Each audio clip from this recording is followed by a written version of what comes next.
telling us your name? Yes. I'm Richard Magraw, Dick Magraw, and member of the Friends meeting for 60-some years. All right. Mm-hmm. And by the way, whatever I say is going to be edited out, so so I will be absent from the videos. You make me think of,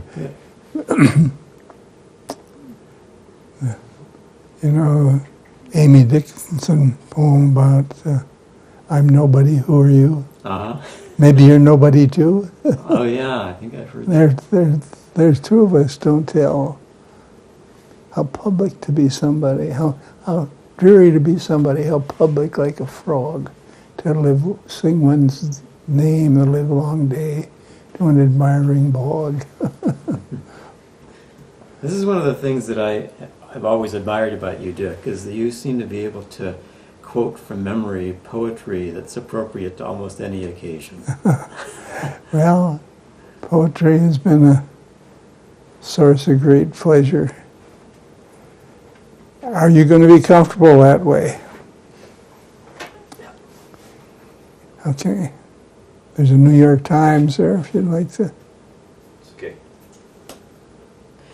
Well, let's start out. Maybe you could tell me how you came to be a Quaker. Well, our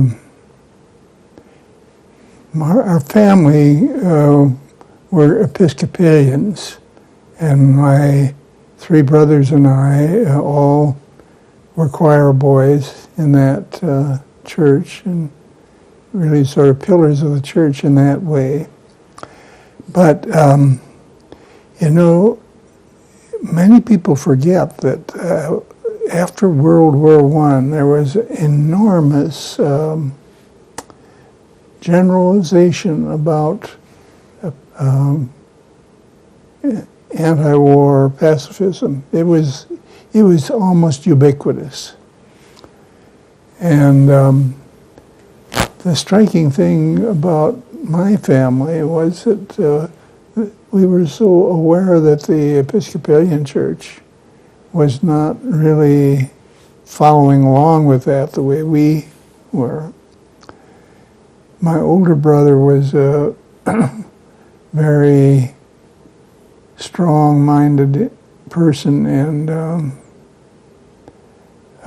he sort of discovered the Quakers and the American Friends Service Committee, which fit very much with that at times, World War I was a perfectly terrible war. I mean, you guys are too young to know it, but it was just a terrible war, and the revulsion against war was very strong.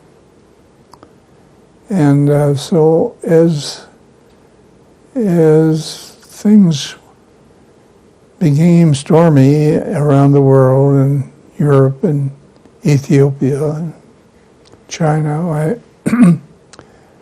our family persisted in our anti-war views, and the American Friends Service Committee was something that we felt very warmly toward. The American Friends Service Committee, really came into it being in World War I, and they served to ameliorate the post-war sufferings in Europe.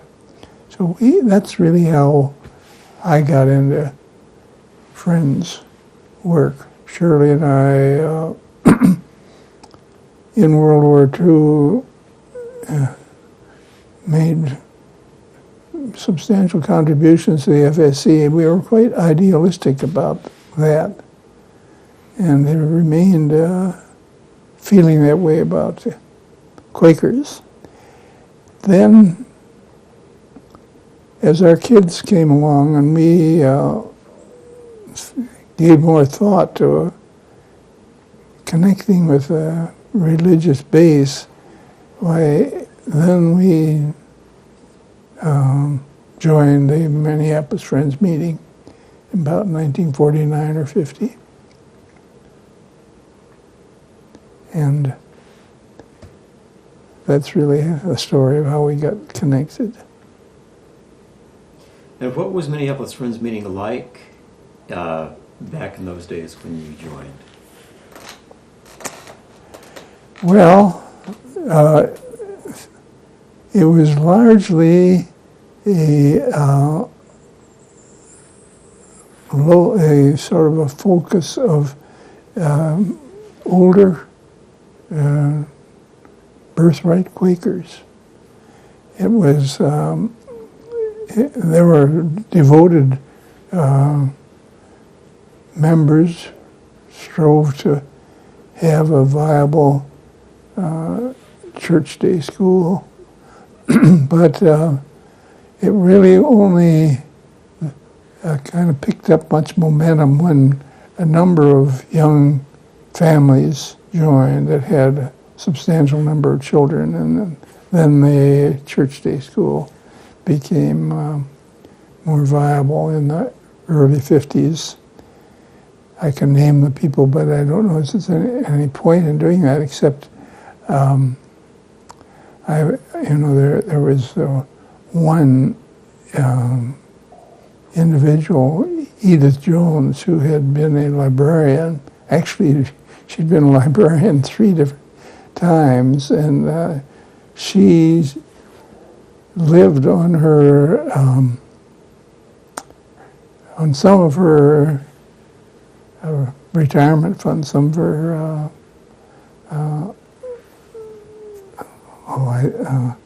I don't know what they were called, not annuities, but they were just retirement funds. But she essentially gave all of the income that she had from her third job as a librarian to support the meeting. And we were really impressed by that kind of devotion. She was, did you ever know Edith Jones? No. She died before I became well, she was a really remarkable person. We had a number of remarkable people in the meeting. And we were much taken with the lack of dogma in the Quaker Church. We'd had plenty of that where we came from. And so we were very much taken with the fact that the Friends did not have sort of pledges of reciting beliefs. What they did was basically all a matter of doing good works without proselytizing, without pushing people to believe as they did. As you probably know, there are an enormous number of beliefs extant in a Friends meeting at any one time, and we don't have any sort of requirement that people adopt a certain set of beliefs as a criterion for membership. And actually, one of the things that I've observed from time to time is that it seems to me it's almost always a sort of negative aspect of our congregational efforts if we come down to a point of asking, in effect, people to set out their beliefs, because that almost always carries with it the secondary effort to get others to believe as we believe. And we deal with that simply by turning our back on insistence on a common way of believing. Sometimes that's disquieting to people. Satchel Paige once said, "There's a certain looseness about this here liberty that's disquieting," and if people get to talking about the things they believe, why that kind of divergence that emerges is disquieting.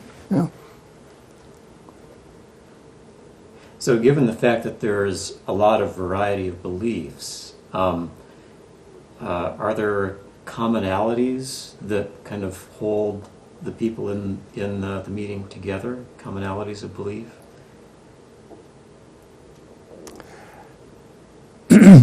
I was with you until you said commonalities of belief. There certainly are commonalities. The idea that everybody carries a spark of the divine. There is that of God. Every man is the same. I think that is, if it isn't pushed too far, is a commonality of belief. Sometimes, when I was speaking a moment ago, I was thinking about the fact that I can think of one very fine person who left the meeting because he felt there was not enough expression of religious belief or belief in God, and found that disquieting.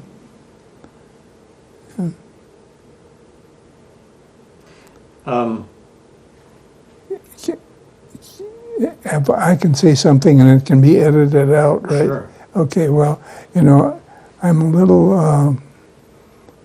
little uncomfortable about whether I'm addressing things in a way that's useful to you. Oh, you are.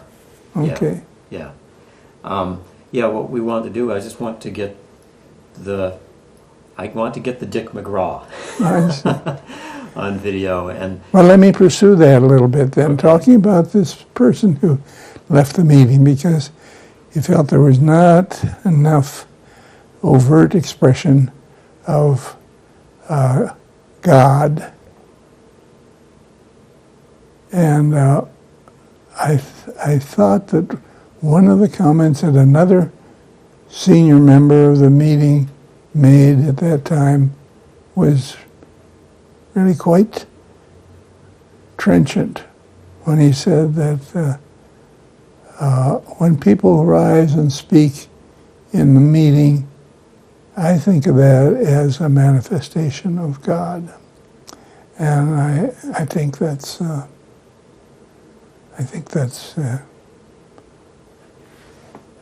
maybe not an express commonality of belief, but I think that people do respect the comments that are made in meeting, not blindly or universally, but feeling that the collective effort to think through is really has an element of the divine.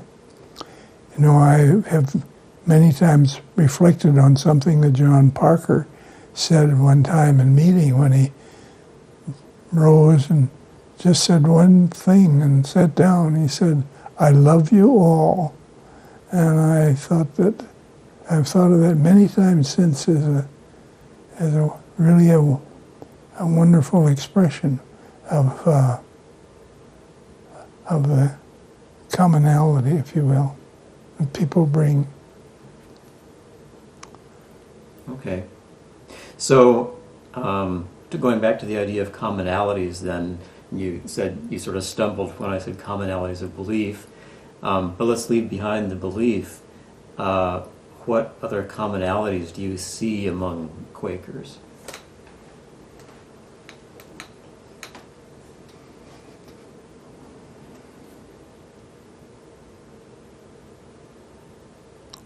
So I think that the respect for one another's views, respect for one another is an important element in the cohesion in the meeting. That's not a kind of vapid or superficial acceptance of different views. It's really implicit in the way that we conduct our business. That it's oftentimes obscured, but when push comes to shove, we really tend not to move ahead until there is a general acceptance, or if that can't be found, at least until there has been a very full and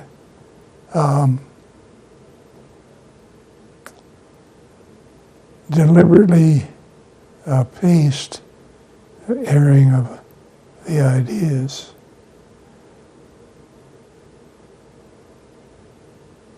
I think, we had one senior person who just died, George Watson, who had a very strong idea that our monthly meetings for business were a very central part of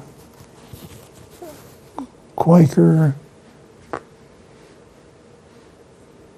togetherness. That in many ways he felt the monthly meetings for business were almost more important than the weekly worship service, because they were a place where this kind of attitude toward one another is played out.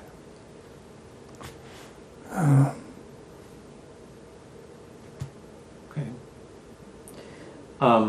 Going back a little bit toward the direction of beliefs, although maybe beliefs isn't the right term, but Quakers have these things we call testimonies. And maybe you could talk a little bit about those, what they are, and if any of them are particularly meaningful to you. Well, it's interesting how that comes in a very timely way to me because of recent experience I had over Christmas of to make the point, I'll have to be a little discursive. I spent the holidays with some of my family members, and one lived close to Dulles Airport. When Shirley and I lived in Washington, in Garrett Park, Washington, we lived equidistant from the National Airport, the Dulles Airport, and the Baltimore Airport. And I was traveling all the time so that I used those airports sort of. Oh, Uh-oh. We're on fire. I forgot that I had that. Are you all right? Well, it's that this. I've got. Rinse it off, will you? Because otherwise the detector, yeah. Smoke will begin. I've got plenty of those.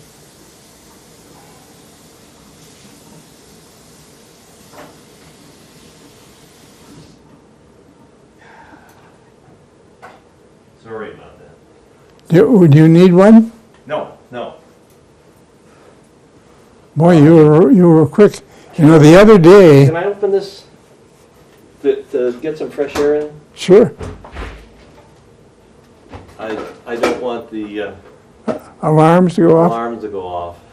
Well, they'll, you can open the other door. You know, the other day, I had a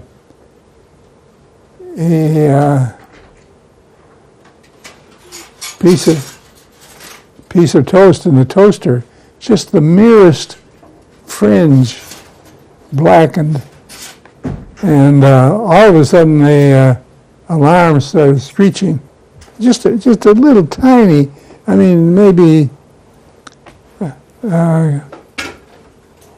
quarter of a centimeter of the crust was blackened, and all of a sudden, well, anyway, what I started to say. Well, let's wait till Terry Okay. gets the Okay. camera rolling again and everything. It's been rolling. Oh, sorry. okay. We got the whole thing on, Yep. on Yeah. tape. All right. Can we start? Yep. Well, I traversed the route from Washington to Dulles Airport and was simply astonished at the residential growth. I mean, there are miles of McMansions, and this is, it was alluded to in a front page story in the New York Times a day or two after I got home. This represents the contract money from the Pentagon played out in this this enormous development. Talking about miles and miles of huge houses. And well, I'm getting carried away, but you remember when Eisenhower was about ready to leave office, he gave this famous speech about military-industrial complex. The guy who wrote that speech later became president of the University of Minnesota, incidentally, and that's the military-industrial complex. And I think that the peace testimony, which used to be relatively individual and simple, did you uphold the peace testimony and either in one way or another oppose the militarism, conscientious objection or something of that kind? Now I think our peace testimony has to be much more complex and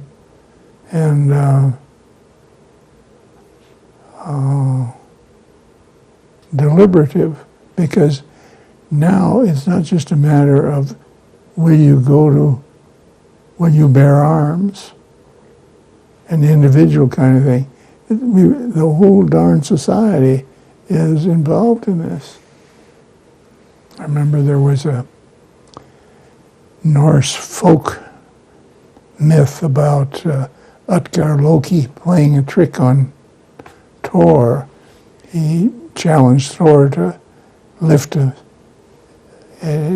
cat, but it developed that the cat was the transformed head of a serpent that went down and around the world, so as Thor is trying to lift the world, you know. Well, I think our peace testimony is too simple. Would you mind answering that? Sure. Dick Magraw's phone.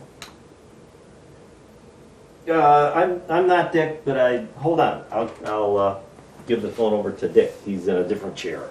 Hold on. There you go. Hello?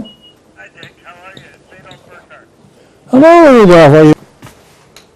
But if you asked about particular testimonies, I think the peace testimony is a central part of Quakerism. There are many other important testimonies, but right now I'm preoccupied with this because I don't think our peace testimony has carried the day in any sense of the word. I think we have a entire society that's been militarized, and it's sort of like Utgarloki and Torah. We're trying to pick up the whole thing. It's not just a matter of individual pledging not to go to war, not to inflict damage on others. Well, I'm interested about what you said about the prevalence of pacifism after World War I and how that contrasts with society today. Yeah. Yeah, well, gee, I'm afraid I'm not giving you what you want, but anyway, Tom White has this yellow card. You've seen it. And it's interesting. Tom comes into the meeting, from another religious background, and those of us who've been sort of stuck in the meeting are really caught up, found wanting, because we have not really said what Tom is saying very clearly, that this is a militaristic society that we're in. I mean, some have sought to avoid paying taxes, and I really think we need to rethink our approach.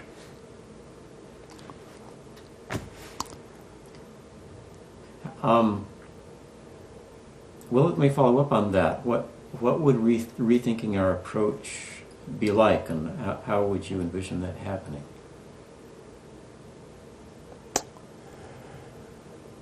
Well, I think first of all we need to recognize the prevalence, the pervasiveness of the military-industrial complex. And I think that all our lives, Shirley and I fought support for the American Friends Service Committee and its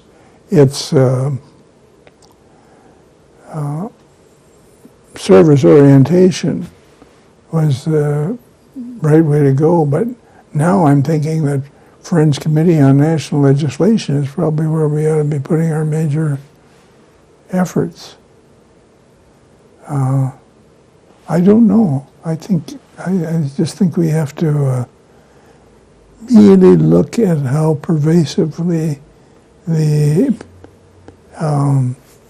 military-industrial complex is in our society. I don't think. I think I'm an old man. I'm getting beyond any effectiveness in these things, but I think that we have to take a much more radical view of what needs to be done. I'm not sure this is giving you what you want. Yes, this is what I want. What you have to give is what I want, really. So I think I honestly think that we probably need to be much more radical, much more aiming for the roots. I think Tom White is closer to what needs to be done and emblazoned. And that is not something I feel really very comfortable or enthusiastic about. My older brother went to prison as a conscientious objector. In a way, never really recovered. He would dispute this, I'm sure. But from my perspective, his life never really got back on track. He had been Harold Stossen's director of administration. I forget exactly what his title was, and he never had his civil rights restored. He never could vote. So what I'm saying is I really shy away from radical approaches. I like to fade into the body politic and be But you think that's what's prosperous. needed? Well, I'm certainly aware of the fact that our Quaker peace testimony has not carried the day remotely. I think we've lost ground in this regard. I'm going to talk about this at meeting, actually. Oh, good, good. Well, maybe we could touch on some of the other testimonies. You'll have to help me because I'm kind of drawing a blank. I should go get a book. Well, there's the testimony of simplicity, for example. Yes, I think that's an easy one to live. At least as I see it, I think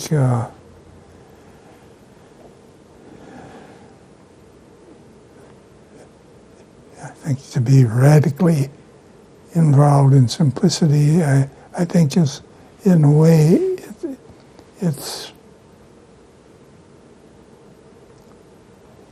I think it becomes kind of an end in itself, but to live basically a simple, unpretentious, undemanding life is the right way to go. But if it comes down to matters of dress, I think that's off-putting to me. I think it's, if you're going to adopt a buttonless existence, I think that's there are other more important things to do. Okay, simplicity. What else? Integrity. I think that's essential to, that's fundamental to everything else.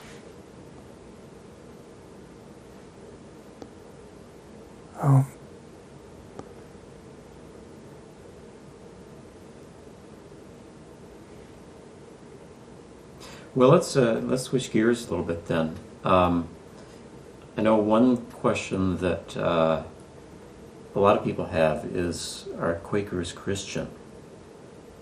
And what's the relationship of Quakerism to Christianity?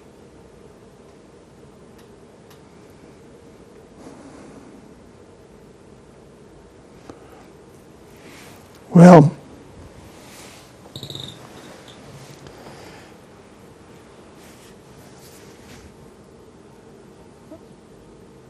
for me, Christianity is a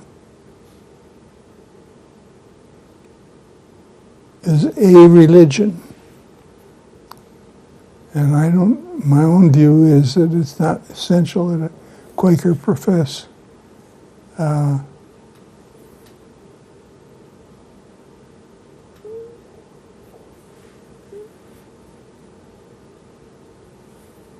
to say this. I think one can be a Buddhist.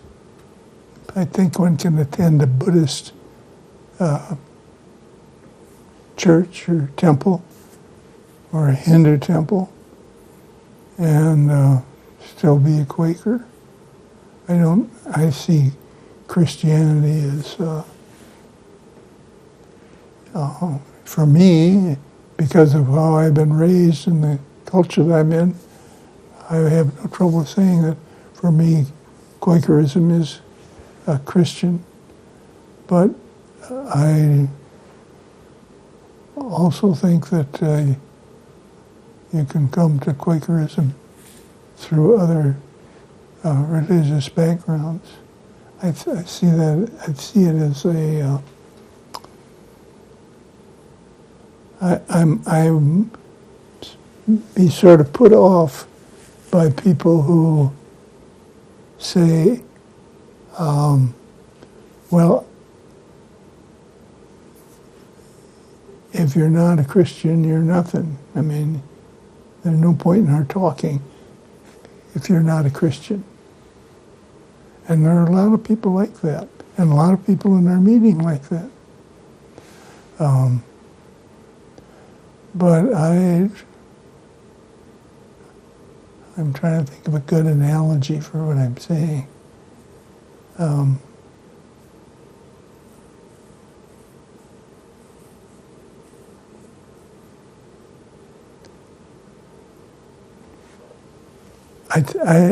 Maybe I can say it this way. I think that Christianity is a set of ethical and behavioral characters is a central part of Quakerism for me. But I think of Christian theology as not the same thing. I mean, concerns about the Trinity or the Nicene Creed or the Apostles' Creed, those things do not figure in my. I never think of reciting the Apostles' Creed, for instance, in Friends meeting. It's just not. I think it's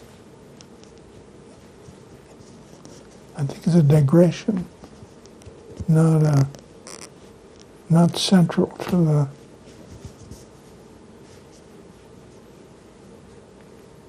Quakerism as I see it.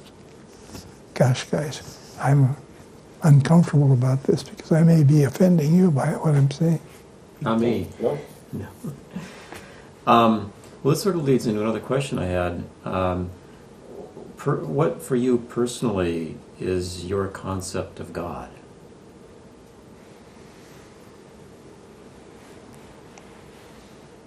Notice my body language. I move away from you.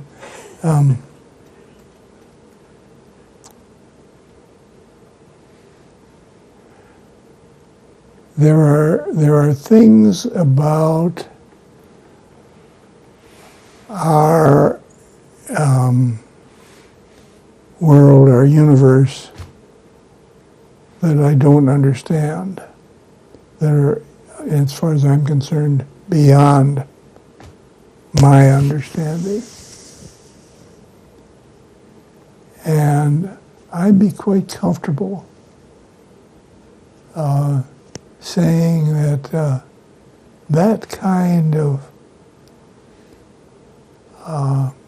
fact, that kind of ambiguity, I'd be quite comfortable giving the name God to. But I am not really very comfortable with pushing into that unknown and building a theological structure of a Trinity or a heaven or a hell or purgatory or anything of that kind. I feel those are man-made constructs, and I have no quarrel with people who want to draw those kind of pictures and who fall down and worship them. I just don't want them to feel that I have to worship them.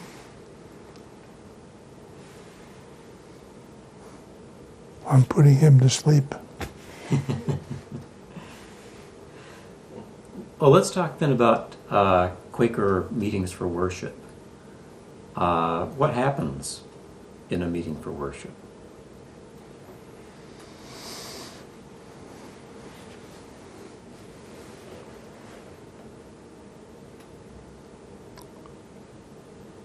Well,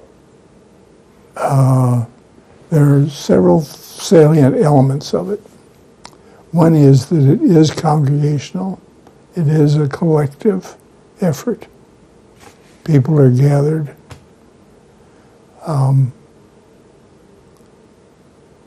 It is basically a kind of expectancy. There's no format other than that expectancy. It has no, well, that's not quite true because we have these hymns and so forth, but there's really there's no real formality other than those elements of timing involved.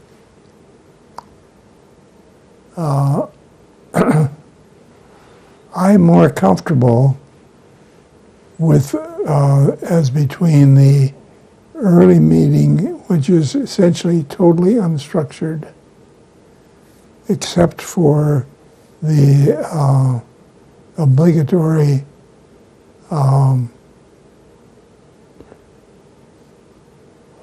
reconstitution of the hour by having people fill in anything they wanted to. That is pretty obligatory. But I'm more comfortable with the somewhat structured, semi-programmed, as it's called, meeting, fundamentally because of tradition and history, that's what we have attended. That's where some of these wonderful people that I think of as being saints in my own experience, like Edith Jones or Matt Thompson, or Jack Parker, that are lots of others that I'm going to forego naming. I think that the lack of formal structure, the avoidance of rote expressions of regular formulated prayers, which from my perspective, I really don't think of as being prayers at all. I think they are recitations, like a Pledge of Allegiance. They're oftentimes beautifully phrased. I think about the Episcopal Book of Common Prayer. There's some wonderful phrases in that. We have done those things which we ought not to have done, and we have left undone those things which we ought to have done, you know. Every Sunday that's expressed exactly. But in my view, it would be better not to have it so rote and not to have it in such a punctuated, thought-escaping, thought-avoiding way. And that, of course, is one of the characteristics of the silence of Quaker meetings, is that it does encourage thought. There was a book years ago, The Keys of the Kingdom, in which the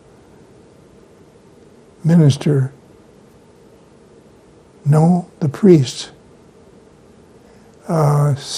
characterizes prayer as nothing more than clear thinking. And I think that that's characteristic of the silence of Quaker meeting. So I know that you're someone who fairly frequently will stand during meeting and speak.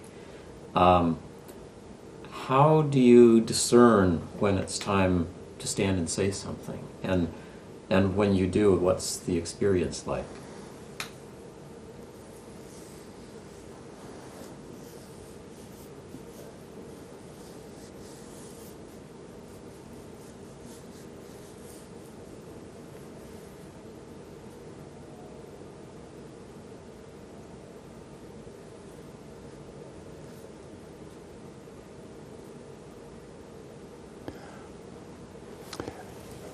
I find myself wanting to say, if I think there's something that ought to be said.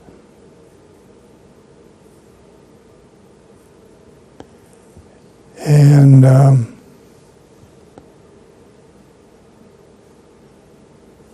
for instance, if somebody has spoken, has been the formal speaker, and there have been no responses to that person, I'm likely to cudgel my thoughts. It's something that can be said to respond or round that off. But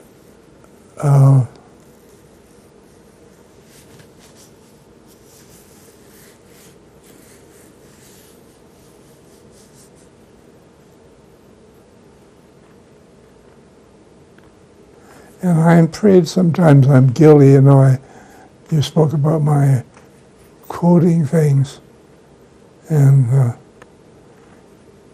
it's perfectly true. I do tend to live in terms of all these sort of floating bits of thought or wisdom circling around it. I'm sure, maybe a third or a half of the time I'm motivated because it just seems to me that fits, rather than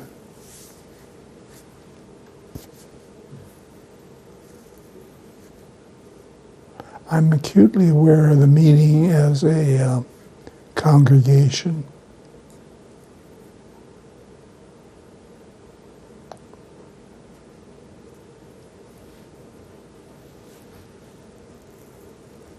And I suppose if you ask me, see, I don't think of my comments as God-driven or as divinely ordained. I think of it more of a human interaction. Okay. So you've been attending Minneapolis Friends meeting for 60-some years. 60. We were gone, though, for a while. Yeah. Yeah. But anyway, a long time. And I know you're still coming as often as you can. I don't know, do you have a way of summarizing what it means in your life? What value you get out of attending the meeting?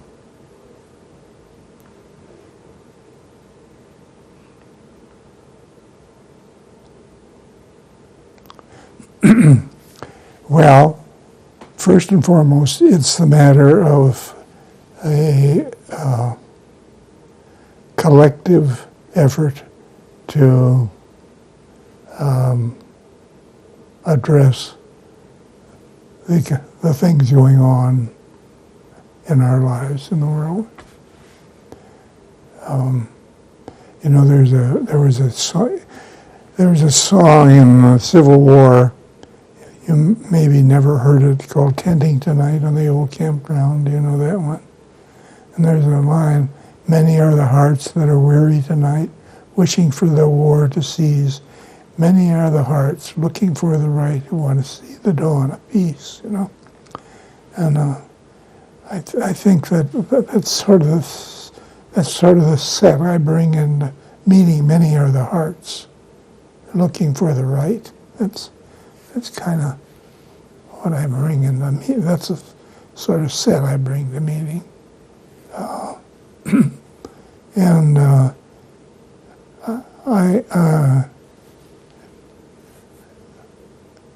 I think Shirley and I used to come all the time We didn't in recent years because Shirley had some mental problems that made it difficult. But there were years, when we didn't miss, because it was a very important thing to be with others.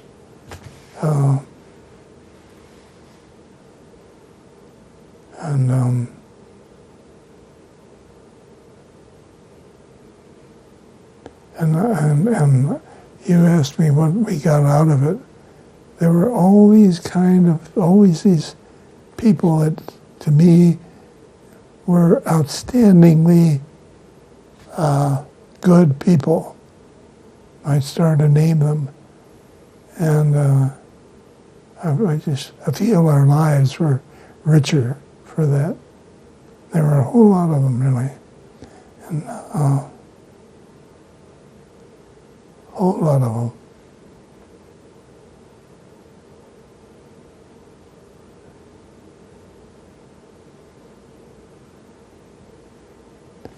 You raised, I don't know how many kids you and Shirley had. So you raised 4 kids in the meeting. And what was that like? And how do you say? Sue Murray never fails to talk about how difficult it was to teach her son Rick, who would challenge things like Moses rolling back the Red Sea, or and she said she felt he was forcing the teachers to think about what they really believed. I laugh about that, because what was that like? I think it left its mark on every one of the children, but they are not all Quakers.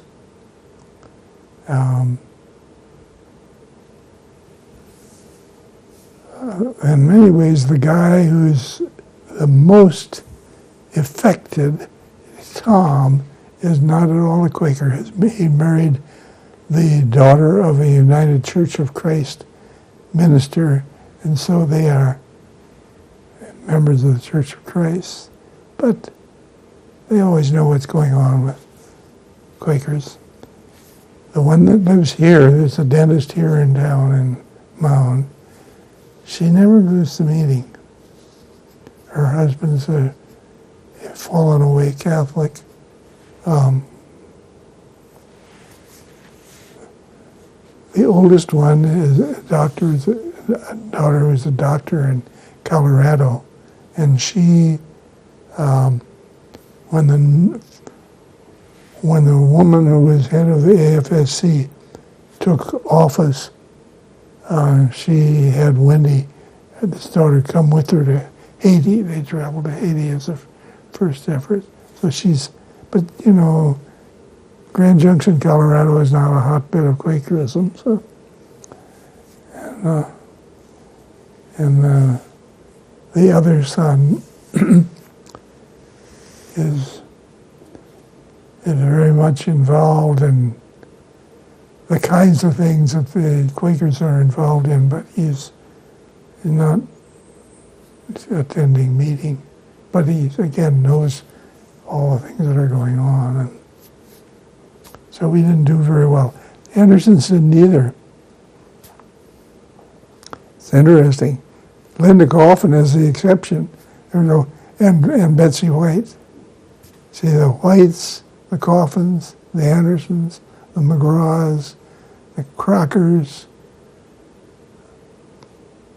and there were plenty of others that kind of came and went. They were a flock of kids. That's sort of were the backbones of Sunday school. Well, you say you didn't do very well, but that Quakerism left their mark on, oh, yes. on all of them. Oh, I'm yes. sure they're all wonderful Yeah. people. So. Well, I think so.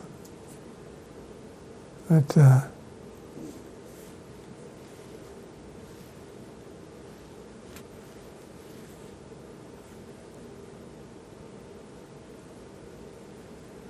I haven't talked to Rusk and Arnie about that. We'll have to get together and talk to them about that.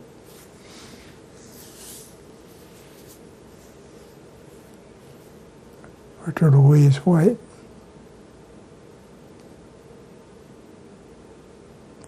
When you spoke about speaking in meeting and about the fact that I speak very often, I think about Louise White, who never speaks.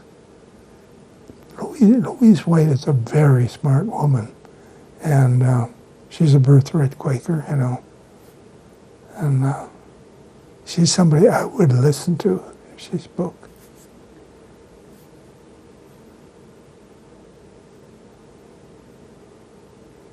Do you know Louise very well? Not very well, no. You know, she worked for many years as a salesperson in women's clothing at Dayton's. Interesting. Do you know her very well? She's very, very bright. So is Rusk. Farnells, I didn't mention the Farnells. See, Shirley and Ella Farnell were the ones that started the family camp. It was a big deal when it was started. See, the church was growing, but people were located all around the Twin Cities. There's no cohesion. And the family camp was a very important thing when it got going. Really gave sort of jet-propelled the takeoff of the meeting, and was centered around the Sunday school, the first day school. And you probably never knew Ella Farnell went. Well, these were some of the saints that I speak of, yeah. And above all others, Matt Thompson. Oh, I wish he were around. He was an extraordinary person. He's from the deep South, had a irreplaceable Southern accent, you know. But he was just amazing in his capacity to pull together people of divergent views, you know. And there was for many, many years, there was a class, an adult class held on the balcony at Monarch that Matt Thompson managed. His work, he was a YMCA secretary. And there was a very well-known guy. What the heck was his name? He's a television and radio personality. You'd know him. Matt moved to Dayton, Ohio, where this guy was located. And this guy wrote a couple wonderful columns about Matt, describing him as a saint, which was, of course, would drive Matt up the wall. But that's really was, really. He was an amazing person.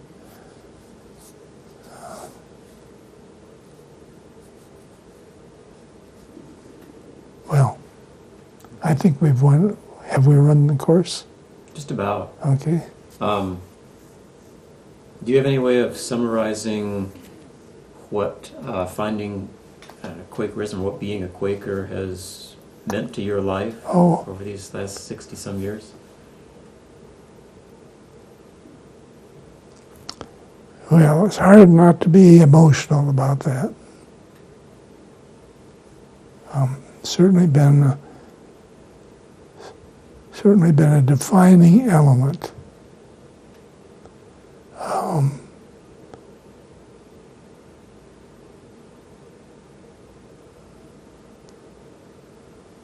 I think of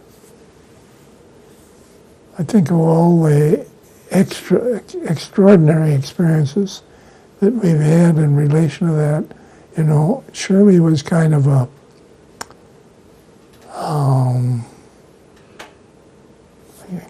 haven't got a good phrase. She was somebody that the American Friends Service Committee relied on for serving as a hostess for these various missions that they sent out to carry some message to the country at large. I should be able to think of some of these people. Septima Clark. Is that a name that means anything to you? Septima Clark was Septima Poinsett Clark. Her maiden name was Poinsett. Joseph Poinsett had a huge plantation in South Carolina, and he was he's the person for whom Poinsett is named. He was the ambassador to Mexico and discovered for America the poinsettia plant. Joseph Poinsett, South Carolina, was ambassador, I think, about the time of the Civil War, right? Just afterward, I guess. Septima Clark was Martin Luther King's director of education. She's a black woman educator, teacher. And she was one of these people that was sent out at the time of civil rights. And what Shirley would do would be, she'd have this person maybe staying with us for 2 weeks or so, and she'd have a series of suppers or evening meetings. I remember one of my particularly good friends at the U, Jim Carey,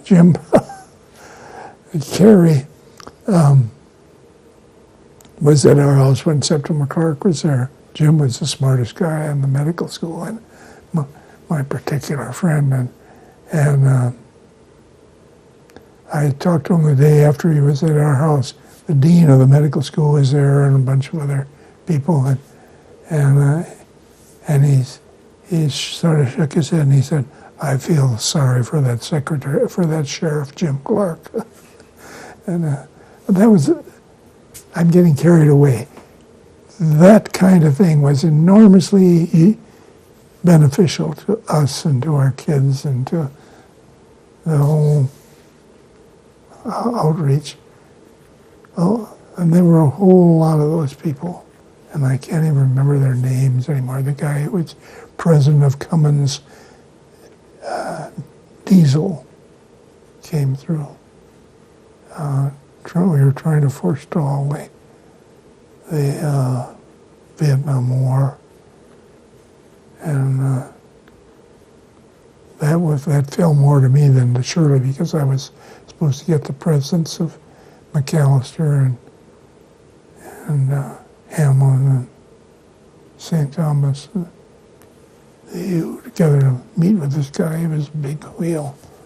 I can't even think of his name. But anyway, that's the sort of thing.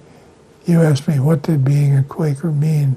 Well, that's kind of an easy thing to think about, but that's kind of a easy set of things. But, you know, when we went to Japan, it was terribly important to us to be connected with a friends meeting.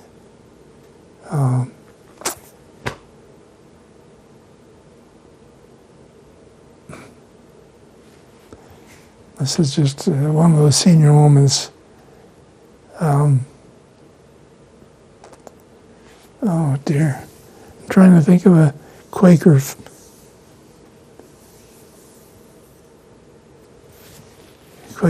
author. His wife was Shirley's particular buddy over there.